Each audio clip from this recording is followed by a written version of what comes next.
What's up, everybody? Another episode of Stand Tall. Thanksgiving for many of us, November 23rd. Art of War, Chapter 3, Verse 16. But when the army is restless and distrustful, trouble is sure to come from the other feudal princes. This is simply bringing anarchy into the army and flinging victory away. So, when the army is restless and distrustful, which kind of harkens back to 13, 14, and 15, where we just read about governing the way that we would govern a kingdom like an army, or if we're going to govern an army like a kingdom, those two don't always mesh.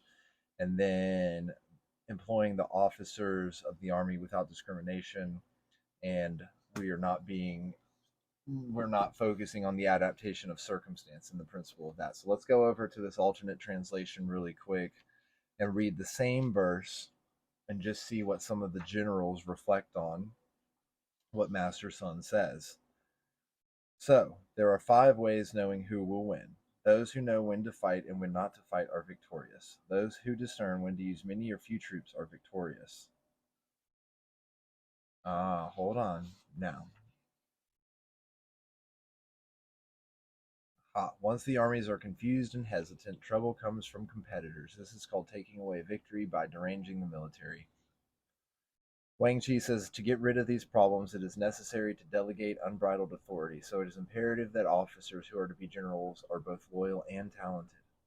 Du Mu says that if the military were to be governed in the same way as ordinary civilian society, then the soldiers would be confused because there are already customs of military procedure and command in effect. So they did all of them together, and we did breeze through that. And Meng Chi wraps it all up. So that was the last episode. When the army of troops are in doubt about their responsibilities and confused about what to do, then competitors will take advantage of this disorganized condition and cause trouble. And so that's what we're focused on right now, is because we need to stay focused on being adaptable. We need to stay focused on who we are as a person.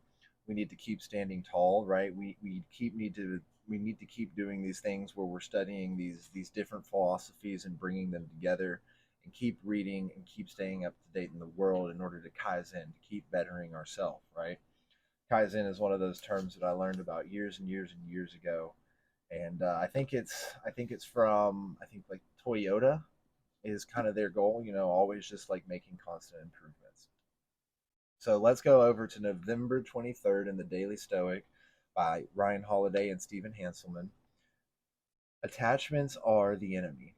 In short, you must remember this, that if you hold anything dear outside of your own reasoned choice, you will have destroyed your capacity for choice. Epictetus, Discourses 4.4.23.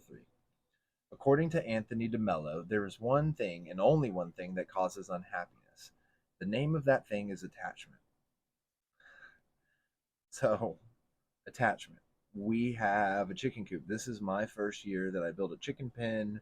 We had chickens from tiny baby chickens, and we started with 8, and we lost 2 very early on to chicken hawks because we didn't have a netting over the top.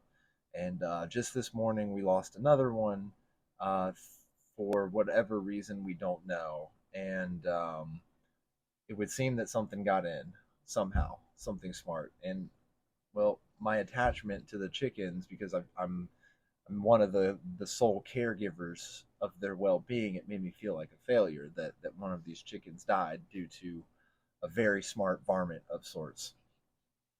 And so that attachment caused much unhappiness in me this morning, which then bled into my personal relationship with my wife. According to, okay, so attachments to an image you have of a person, attachments to wealth and status. So I like attachments to wealth and status because many people see it on Instagram, they see it in Hollywood, it's idolized, and when you don't achieve it fast enough, that's when you are unhappy. And that might be by design, but we don't need to go all woo woo with it. That's for other podcasters and other YouTubers to go into the woo woo of that. Attachments to a certain place or a time. Yeah, remember the time when? Remember that time in high school? Remember that time in college? Remember that time? Remember that time? Attachments to a job or to a lifestyle. All of those things are dangerous for one reason. They are outside of our reasoned choice. How long we keep them is not in our control.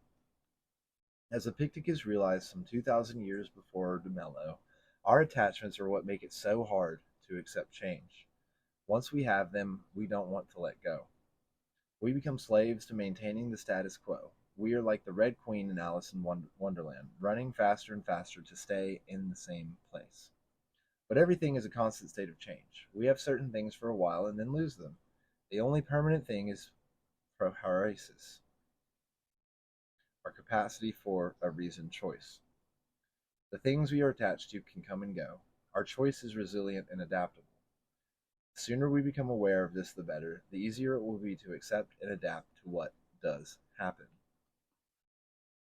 I think that is just fantastic how it wraps up with that one, right as we're talking about the three different the three different ways in which a ruler can bring misfortune upon his army. Number three being, you know, ignorance of the military principle of adaptation to circumstances. And so when we metaphorize the art of war and we use it as a way to either be a better leader to our employees or be a better leader to ourselves by being in command of our emotions, being aware of that adaptability metric is very huge, is very key, because those people who, when 2020 happened, were able to be adaptable, didn't hang on to their job, maybe moved jobs, moved careers, took on something new, those were the people that stayed happy and kept busy, I guess. You know, and adaptability in anything, adaptability in the way that you live your life, adaptability in the way that you have your goals.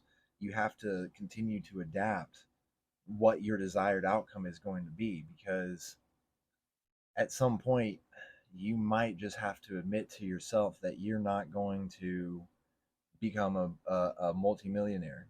You know, you might not, but depending on what your goal is in life, that should be fulfillment, not money, not status, right? It should be about what you ultimately desire and what you ultimately find peace in doing. And for some of us, that's in being a good husband, being a good father, having a family, having a close family that spends quality time together, not in money, not in riches, not in fast cars. Some of us like what we like, and there's nothing wrong with that, because just like we've learned in some of these, is this the condition I so feared? And if we can live in a ragged pair of clothes and eat nothing but ramen noodles or peanut butter sandwiches and still get by and still find fulfillment, then you're doing the right thing and you're standing tall.